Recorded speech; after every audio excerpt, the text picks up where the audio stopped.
r/AskReddit. Lawyers, why did that one couple call off the divorce? I do a lot of divorces in my practice, and typically the ones that get called off are the younger couples that decide they did not make a good enough effort to save the marriage. Half the time, I'll see the client again in about 6 months. The other half seems to work out. The only case that stands out in my memory is a case that was nearing the end. Both attorneys had put in a lot of work. Mediation had been semi-successful, and we were fairly confident we were going to be able to settle the divorce without a full-blown trial, but we knew that a couple issues might have to be decided by the judge. It was clear that the divorce was going to happen though. One day, I get a call from my client. He told me he didn't want the divorce anymore, and he gave me his reason why. I informed him that we couldn't stop the divorce from happening if his wife wanted to press forward. He told me his wife wanted to call off the divorce as well for the same reason, which I'll get to in a moment. I called Doc, and he informed me that his client wanted to call off the divorce as well, for the same reason. Apparently, both parties had been visited by God on the same night, and he demanded that they honor their vows and make the marriage work. Keep in mind both parties have spent a lot of time and money already. I asked Doc what his thoughts were, and he said, who are we to argue with God? We had a good laugh, and they are still married to this day.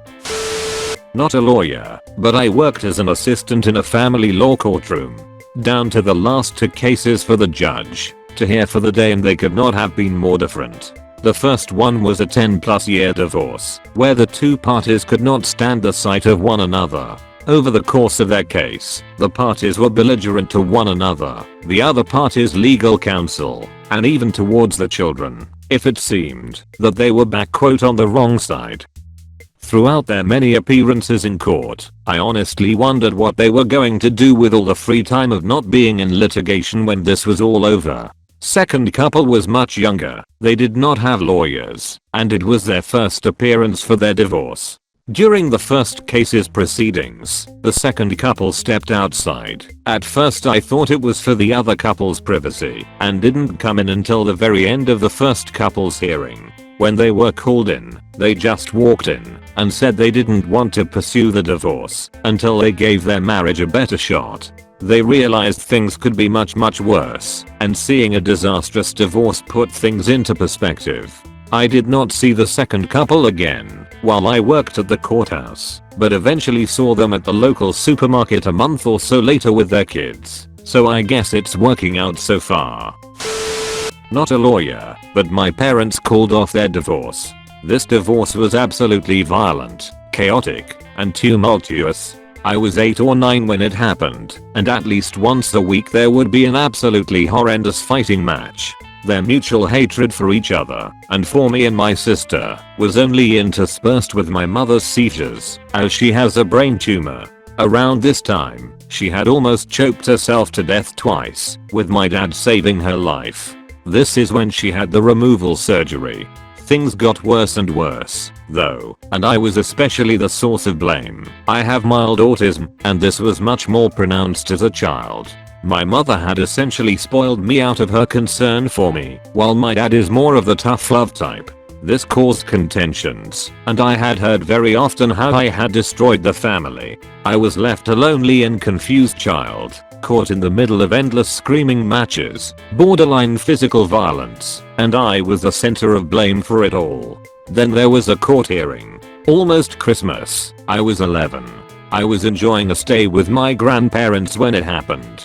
I had to wait for what seemed like hours, and I was never informed on what happened. All of a sudden, I have to go to my other grandparents indefinitely. My dad had one custody. I didn't get to see my mom that Christmas. It broke my heart. Then, I spent weekends with my dad in the mountains. I never liked him. I still don't. He's quick to anger. It caused endless screaming matches between me and him, because he had blamed me and my mother for wrecking the family. He's never wrong, even when he is. At this point I had been emotionally stunted enough from my ASD, but this discord had made it worse. Eventually, this goes on for a year or so. Apparently, my parents come to the realization that this divorce thing isn't working. My parents, despite making a lot of money individually, had realized that they had made a downward spiral that never needed to happen.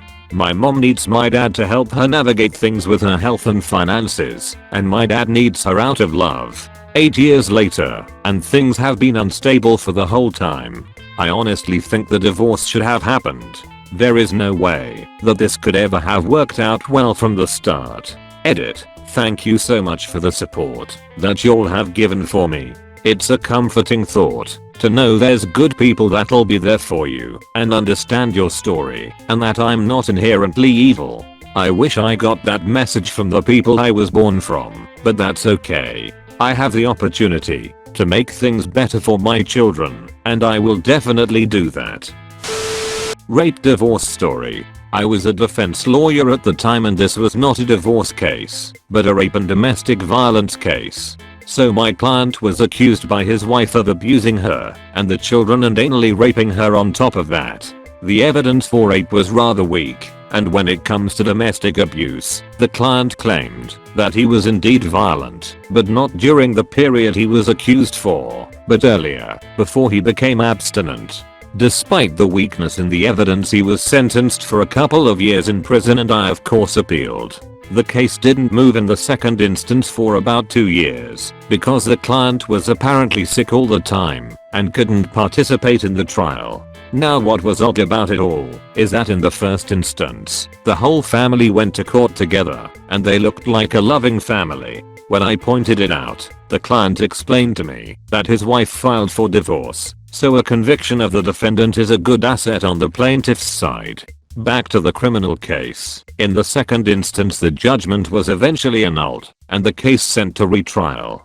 During the retrial, the wife suddenly says that they are together now and she doesn't want to pursue the case anymore and would like to retract the accusation.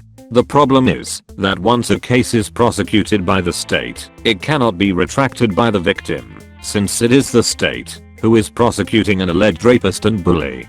Because nobody wanted to have anything to do with the now 4-year-long shit show, the judge extinguished the case basing on negligible harmfulness of the act, which is practically legally impossible in such a case because it involves assuming that the defendant did commit the crime of rape and domestic violence, but its harmfulness was negligible, which is self-contradictory in a rape accusation.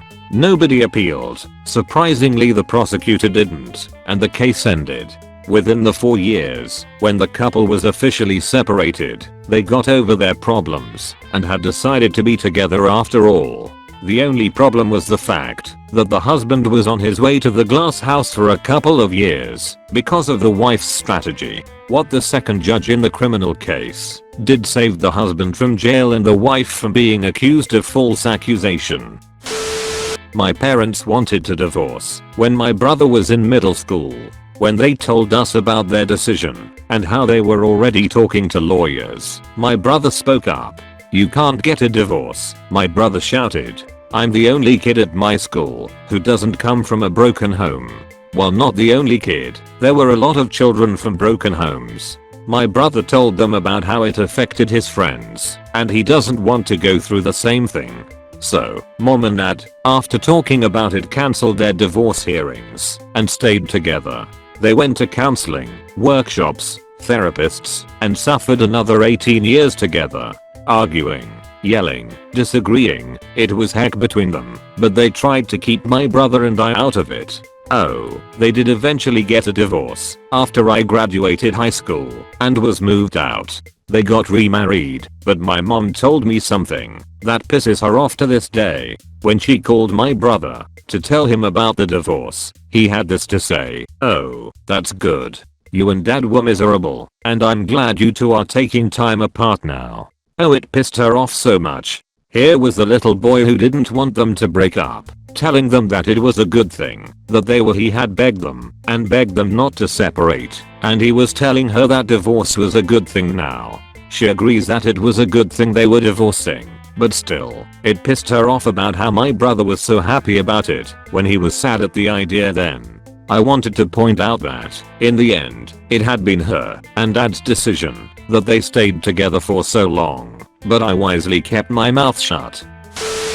A little background info: I'm 15, my older brother 17 and my little sister 9. We have grew up with our biological parents, all live in same house. My mom and dad had their up and downs and always arguing about if she was hanging out with a guy friend or sleeping with him, hanging out with him BTW, and if he had another woman. My parents never got along, and when my mom got the divorce papers hoping he would hesitate to sign, he didn't, and she was surprised when they went to confirm the divorce. I don't really know how divorce works tbh. My mom said, let's leave the house to the kids, and he said no, that it should be his cause he spent his money on it. We have lived in this house since I was 3.5 years old. My dad never really cared about any of us. He watched my brother have an asthma attack and did nothing. My sister's arm broke and he laughed. I fell down the stairs and he told me to walk it off, and he cheated on my mom multiple times. And when the lawyer was about to finalize the divorce, they know I got a call from my aunt. Me and my siblings were at my aunt's house for the weekend, saying that I got into a fist fight with my brother and cousin and was badly injured. My brother weighs 230 pounds.